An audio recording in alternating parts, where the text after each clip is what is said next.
Toca el turno de inteligencia artificial aplicada a la investigación en el ámbito de la salud. El ponente es José Alberto Benítez Andrade, ingeniero en informática, doctor en ingeniería de producción y computación por la Universidad de León, profesor titular en el área de ingeniería de sistemas y automática de la Universidad de León, y su investigación está relacionada con la aplicación de técnicas de inteligencia artificial, ingeniería del conocimiento y análisis en redes sociales a problemas relacionados con el ámbito de la salud. José Alberto Benítez Andrade.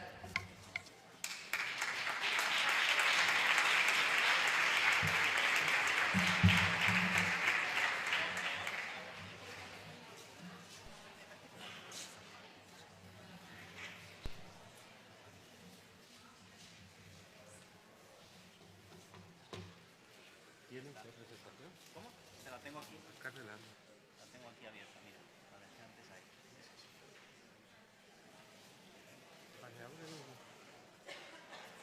¿Está esto ya? Sí.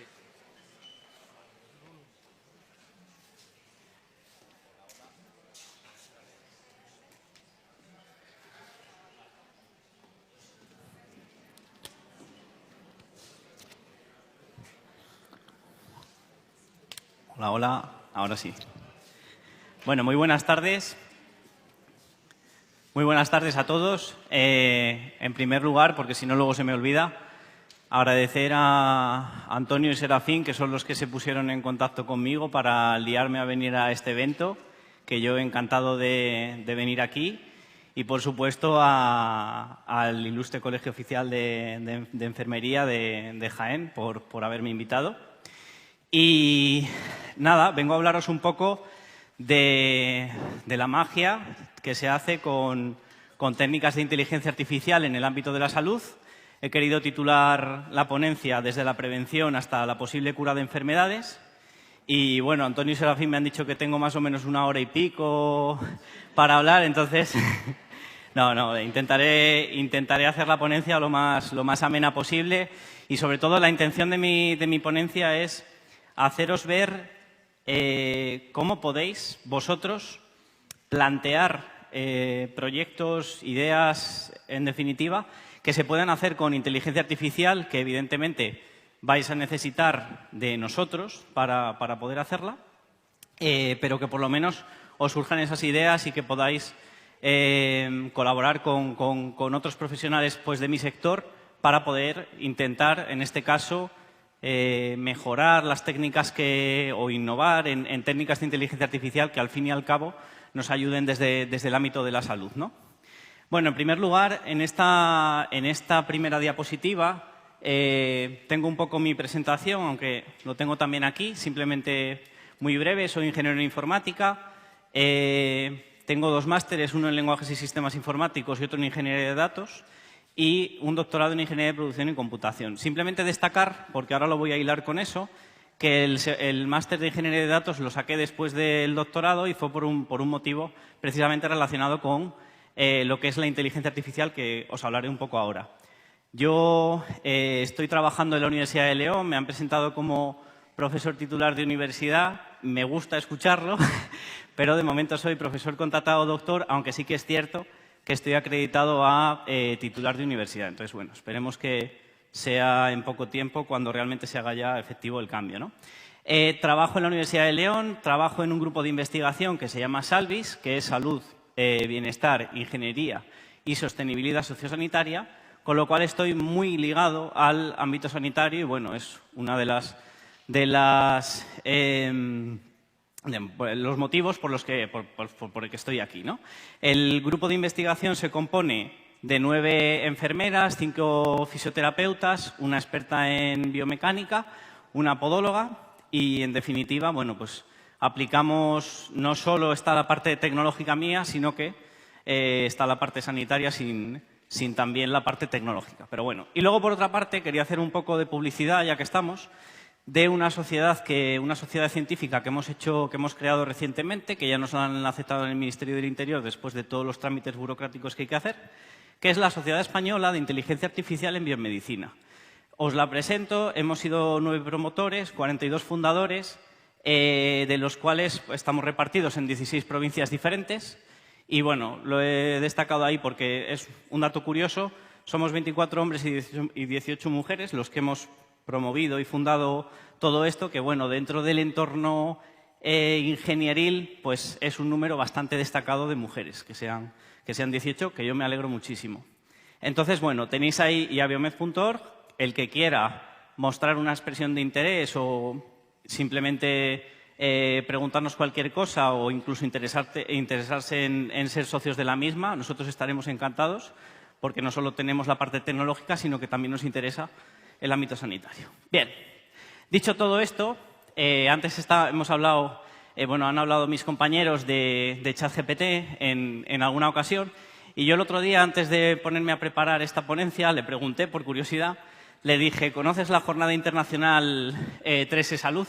Y me dijo, sí, conozco la Jornada Internacional 3E Salud, es un evento anual que se celebra en España y está dedicado a la promoción y discusión de la tecnología en el ámbito de la salud, bla, bla, bla, bla, bla, bla. Bueno, lo que os quería resumir de la conversación que tuve con él es que básicamente yo le pedí consejos para poder desarrollar mi ponencia y la verdad es que dice algunas cosas que yo creo que deberíamos leer todos y que viene muy bien, que en este caso de todo lo que me dijo cosas que eran muy útiles, pero una de las cosas que más útiles me dijo fue: tu ponencia tienes que enfocarla al público al que va dirigido, que evidentemente es muy diferente al que normalmente yo suelo dar clase, que es gente de ingeniería.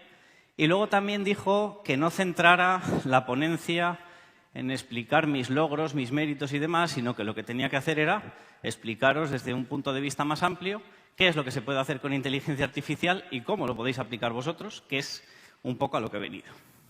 Entonces, he estructurado la presentación en qué es exactamente la inteligencia artificial, qué técnicas de inteligencia artificial existen, qué usos tienen en el ámbito sanitario y qué necesito saber para incluir la IA en mi línea de investigación. Esto es un poco, a nivel general, lo que voy a explicar en esta presentación. Entonces, todo ello con casos de uso, casos prácticos, para que veáis un poco, para intentar abriros un poco los ojos, ¿no? Entonces, cuando pensamos en qué es la inteligencia artificial, encontré esta imagen que está muy bien, que es qué es lo que piensa la sociedad que yo hago y aparece un robot. No sé por qué, siempre, bueno, sí sé por qué, porque está el sesgo de las películas y de las propias noticias. El propio Google, tú buscas inteligencia artificial en Google y lo primero que sale son imágenes de robots. Entonces, la inteligencia artificial no son solo robots. De hecho, los robots son una pequeña parte en la que se implementa inteligencia artificial, pero no es la única parte, ¿vale? Bueno, luego hay, pues, qué piensan mis amigos que hago, qué es lo que piensan otros científicos de computación que hago, qué es lo que piensan los matemáticos que hago. Esto lo voy a enlazar luego con algo que tengo por ahí, qué pienso que hago y qué hago exactamente, que es escribir código. Bueno. La inteligencia artificial hoy en día la usamos a diario. Lo que pasa es que la usamos a diario sin darnos cuenta. ¿Por qué? Porque las empresas y los servicios y los productos que utilizamos nosotros que hacen uso de inteligencia artificial, nosotros no sabemos si algo está utilizando por detrás, en segundo plano,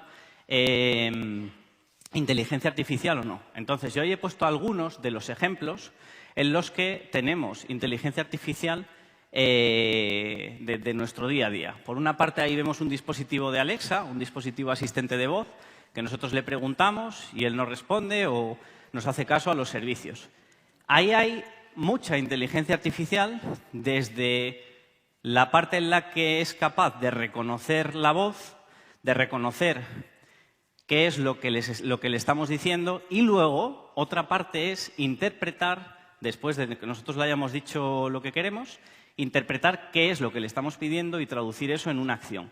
Todo esto, que el dispositivo lo hace en cuestión de segundos, por detrás tiene muchísimo trabajo y muchísimos modelos de inteligencia artificial de muy distintas, utilizando distintas técnicas, no solo una, porque una parte es con la que se consigue transformar la voz a texto, otra parte es la que consigue interpretar ese texto y reconocer la semántica de ese texto e interpretarlo, y otra parte es la que activa el resto de acciones.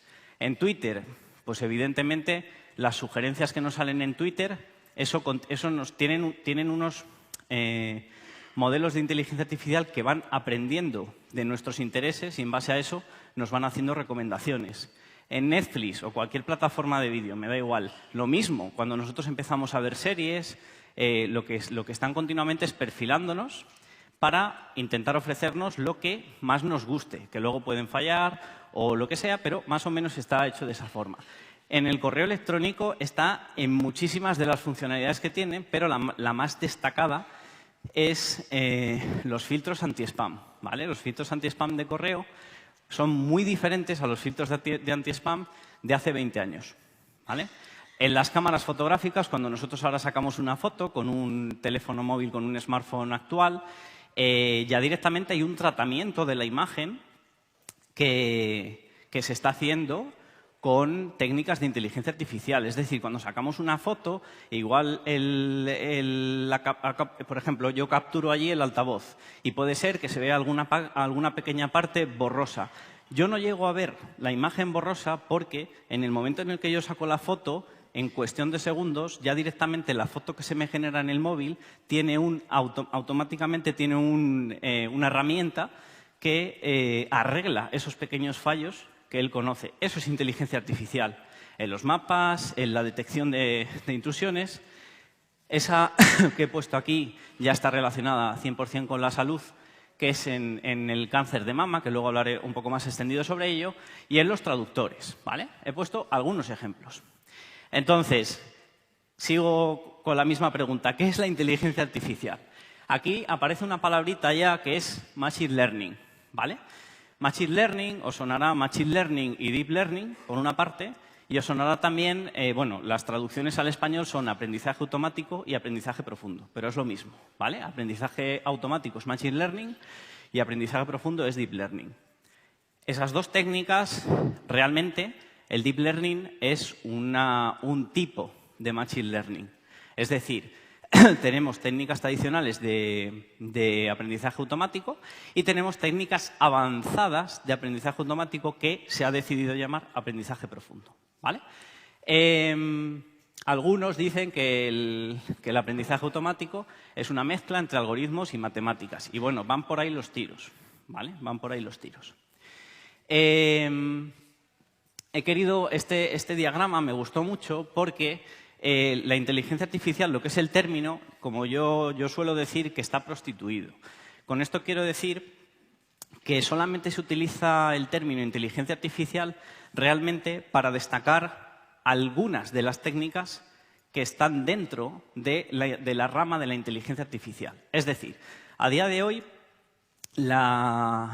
cuando se habla generalmente de inteligencia artificial, lo que más se ha puesto de moda es aplicar principalmente técnicas de aprendizaje automático.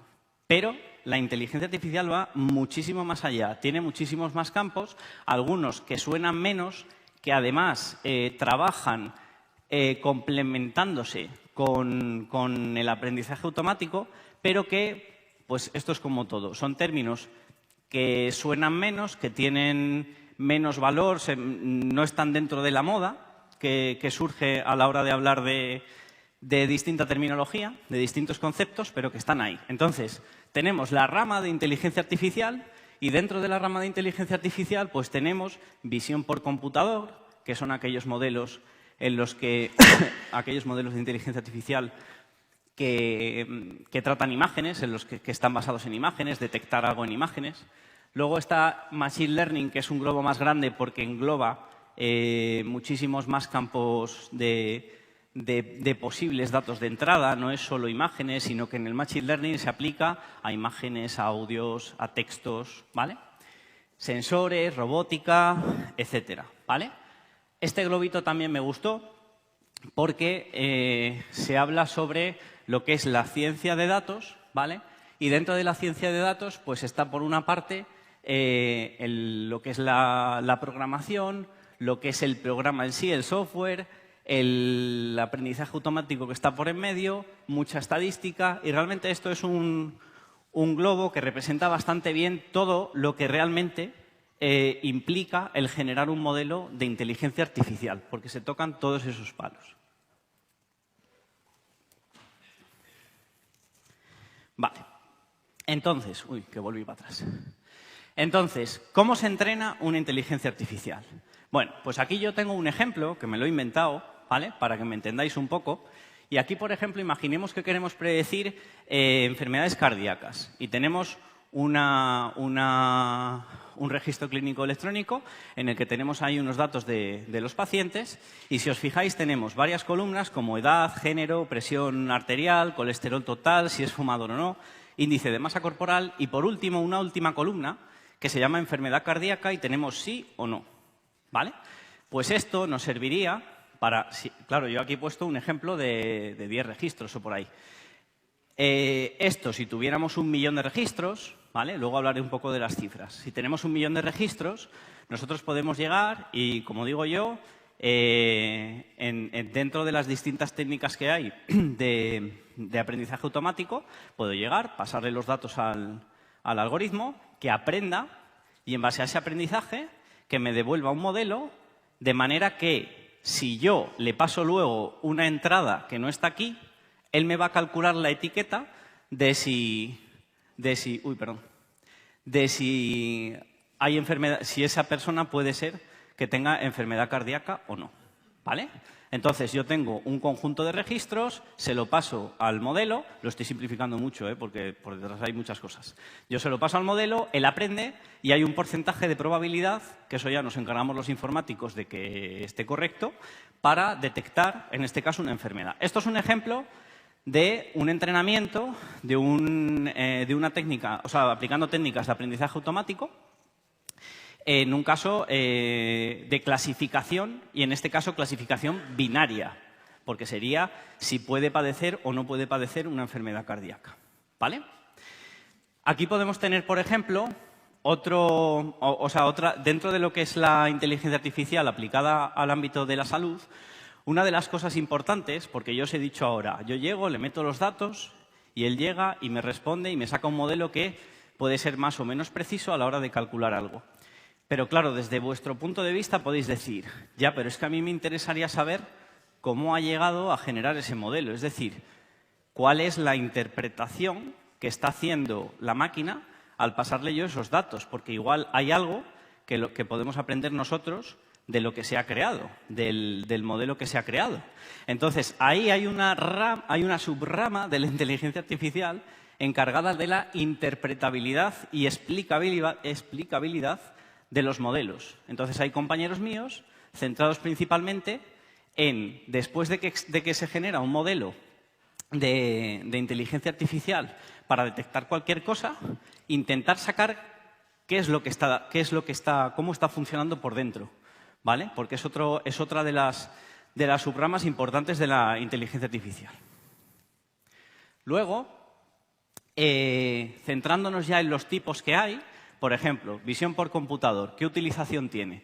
Pues, mismamente, esto es un ejemplo de un estudio que hicieron en el que lo que crearon fue un modelo de inteligencia artificial para detectar melanomas. Entonces, ¿cómo hicieron esto? Cogieron 38.283 datos, cuando yo digo datos me refiero a filas de un Excel, para que me entendáis, de 133 pacientes e imágenes disponibles públicamente. Utilizaron una serie de cámaras, se clasificaron por 3 dermatólogos, es decir, esas 38.000 filas fueron etiquetadas por los dermatólogos diciendo en esta foto hay un melanoma que está situado en esta zona de la imagen. Eso es un trabajo que evidentemente tiene que hacer un experto. Entonces, una inteligencia artificial que muchas veces nos preguntamos ¿cómo aprende? Aprende porque nosotros le enseñamos. Entonces, evidentemente, el modelo funcionará mejor si las imágenes son de más calidad, si el etiquetado está bien hecho, pero si el etiquetado no está bien hecho, las imágenes no son de calidad, los 3 dermatólogos se han equivocado, etcétera, etcétera, ese sesgo se va a transmitir al modelo que se está creando, ¿vale? Pero es así cómo funciona. Y yo quiero destacar aquí lo de 38.000 datos de 133 pacientes. ¿Por qué lo quiero destacar? Porque estoy en un grupo de investigación en el que estoy con muchas compañeras del ámbito de la salud y siempre me dicen, yo es que tengo una muestra muy pequeña de pacientes.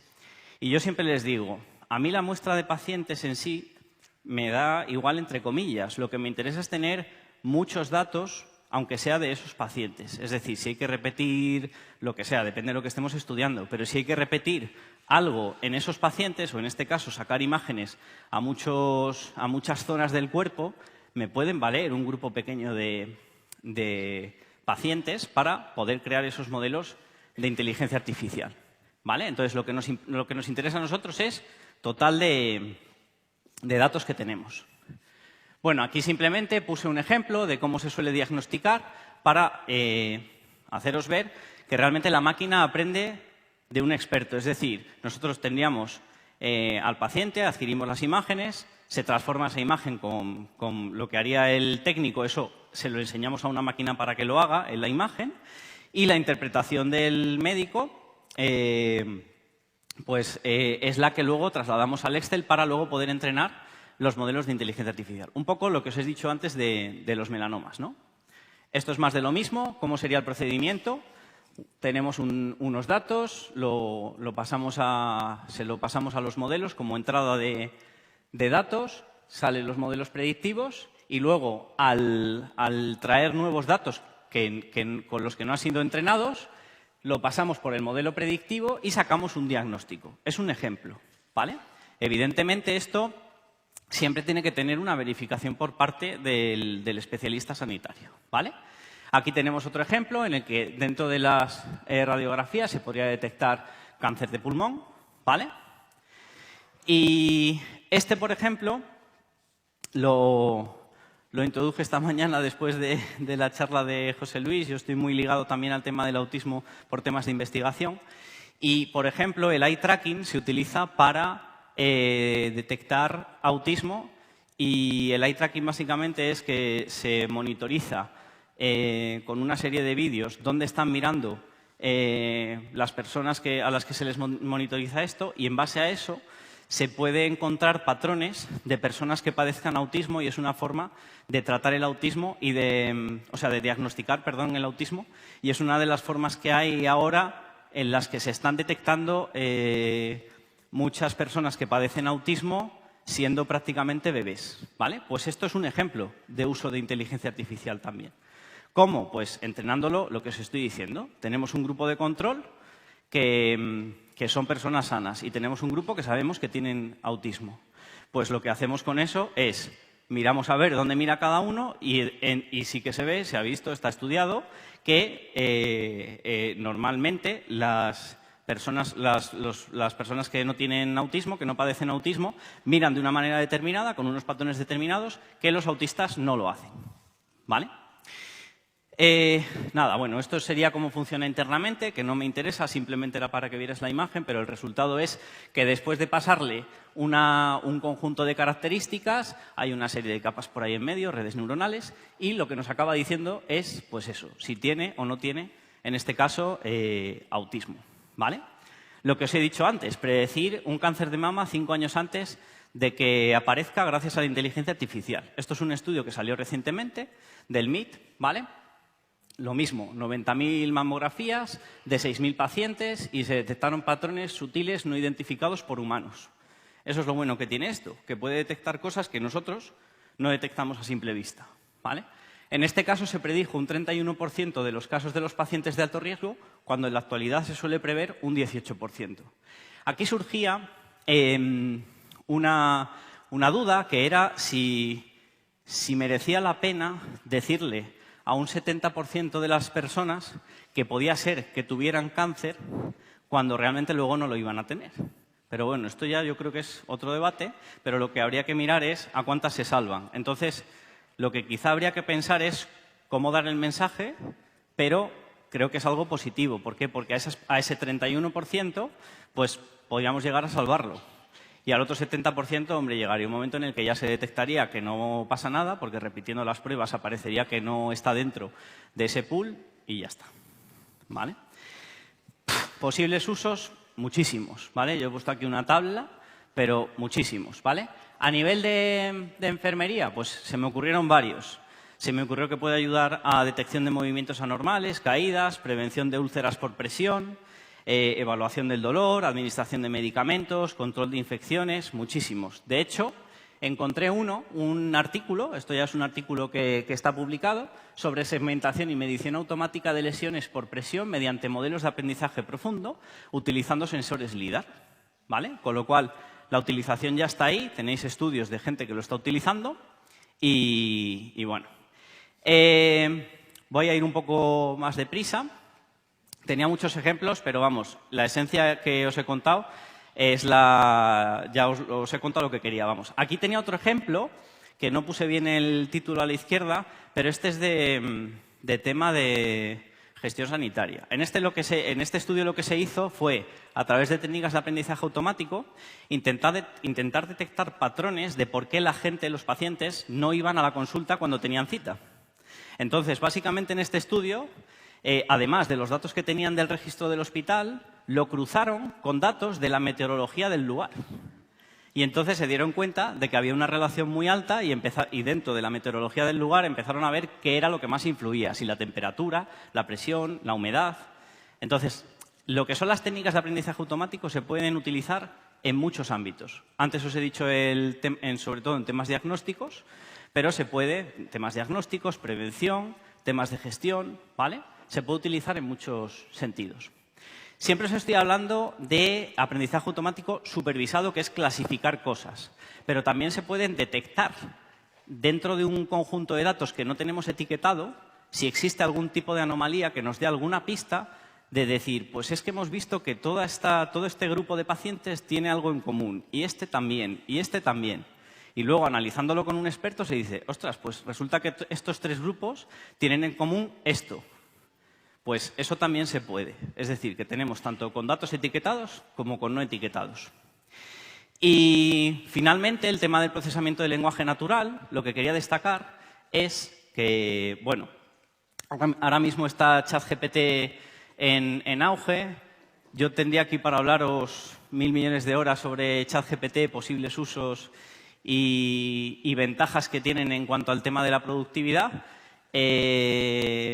Simplemente os diré que lo que hay que hacer es saber utilizar esta herramienta, pero que tiene un potencial muy bueno y que, por dejar un poco hilado esto con el tema sanitario, sobre todo en enfermedades relacionadas con salud mental, nos va a venir muy bien. No ChatGPT en sí, sino el modelo que tiene ChatGPT por detrás para poder hacer modelos que predigan personas que puedan padecer demencia, Alzheimer, trastornos del espectro autista, etcétera, etcétera, ¿vale? Entonces, bueno, todo eso está ahí. Un poco de spam otra vez de la sociedad para recordaros que estamos ahí y a biomed.org. Bueno, esto es lo que comenté antes y sin más, muchas gracias a todos por atenderme.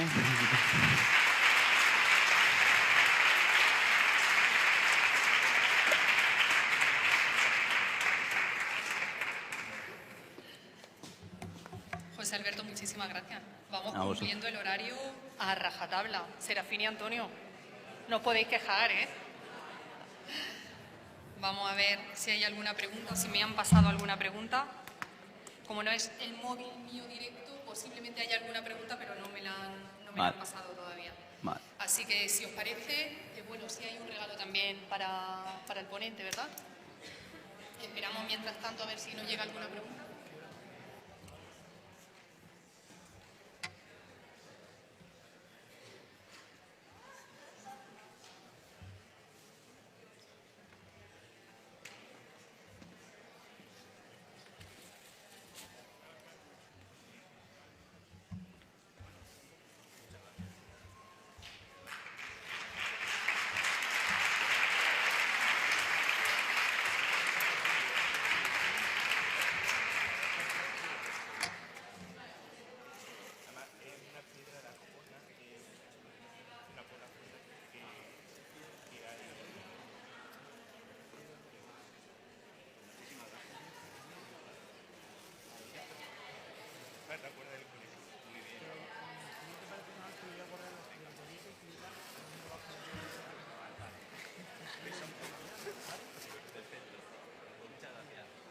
Muchas gracias a ti, José Alberto Benítez Andrades.